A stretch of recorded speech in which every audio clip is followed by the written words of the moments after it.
ابھی کل میں ایک رپورٹ پڑھ رہا تھا، کسی نے کہا کہ ومن اظلم ممن منع مساجد اللہ ان یذکر فیہا، کہ اس سے بڑا ظالم کون ہو سکتا ہے جو لوگوں کو اللہ کے گھر آنے سے روکے. اور یہ فتویٰ پولیس پہ چسپاں کیا ہوا تھا کہ پولیس والے جمعے کی نماز میں اجتماع سے لوگوں کو روک رہے ہیں، ان سے بڑا ظالم کون ہو سکتا ہے.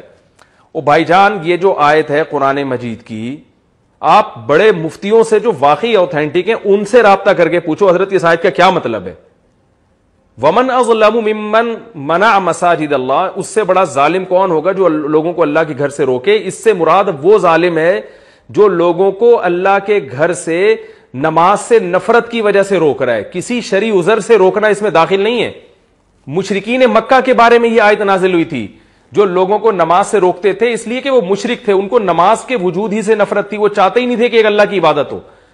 آج جو لوگوں کو مسجد میں اجتماع سے روکا جا رہا ہے وہ نماز سے نفرت کی وجہ سے یا شرک کی وجہ سے نہیں روکا جا رہا میرے بھائی، وہ اس لیے روکا جا رہا ہے کہ جہاں بھی کراؤڈ ہوگا وہاں وائرس تیزی سے پھیلے گا، اس کراؤڈ کی وجہ سے روکا جا رہا ہے.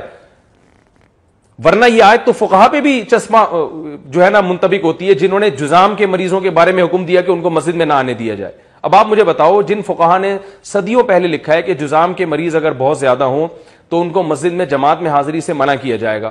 اب آپ مجھے بتاؤ، کوئی پاگل اٹھ کے ایک واٹس ایپ پہ کلپ ریکارڈ کرائے یا ایک تحریر لکھ دے لمبی چوڑی اور وہ یہ کہے کہ اس قرآن کی آیت ہے کہ ومن اظلم ممن منع مساجد اللہ ان یذکر فیہا اسمہ، اس سے بڑا ظالم کون ہوگا جو لوگوں کو مسجد میں آنے سے روک دے اور جو ہے وہ مسجد میں ذکر سے روک دے.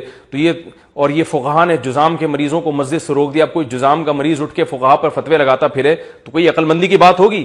آپ بولیں گے بھائی کہاں کی آیت، کدھر فٹ کر رہے ہو اللہ کے بندو، یہ آیت اس کے بارے میں نہیں ہے. یہ آیت یہ کسی جذام کے مریض کو، جو کوڑ کا مریض ہوتا ہے، جو بیماری تیزی سے پھیلتی ہے، اس کو اگر مسجد میں آنے سے روکا جا رہا ہے تو اس لیے روکا نہیں جا رہا کہ وہ جو ہے وہ ان کو مسجد سے نفرت ہے فقہا کو، یا وہ لوگوں کو نماز نہیں پڑھنے دے رہے، وہ اس لیے کہ یہ آئے گا تو بیماری پھیلے گی سب میں. تو یہی ہو رہا ہے کرونا وائرس کے ساتھ بھی. عجیب عجیب جس کا دل چاہتا ہے جو آیت اٹھا کے جدھر چائے فٹ کر دیتا ہے، جو حدیث اٹھا کے جدھر چائے فٹ کر دیتا ہے. آج کل ایک حدیث بہت زیادہ چلائی جا رہی ہے کہ 7 آدمی جنت میں جائیں گے جن میں ایک وہ ہے رجل قلبہ معلق بالمساجد، جن کے دل مسجد میں اٹکے ہوئے ہوں.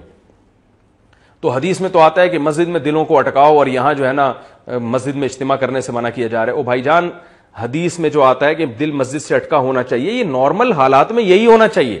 حدیث میں یہ بھی تو آتا ہے کہ جو ہے وہ آپ صلی اللہ علیہ وسلم نے بنو ثقیف کے قبیلے کو مسجد میں آنے سے منع کر دیا تھا ملاقات کے لیے. ان میں ایک جذام کا کوڑ کا مریض تھا.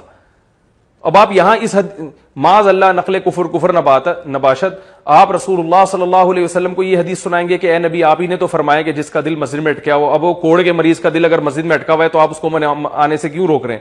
تو کوئی کامن سینس کی بات ہوگی. تو جس کا دل چاہتا ہے جو چیز اٹھا کے، جو آیت اٹھا کے جدھر لگا دے، جو حدیث اٹھا کے جس پہ فٹ کر دے.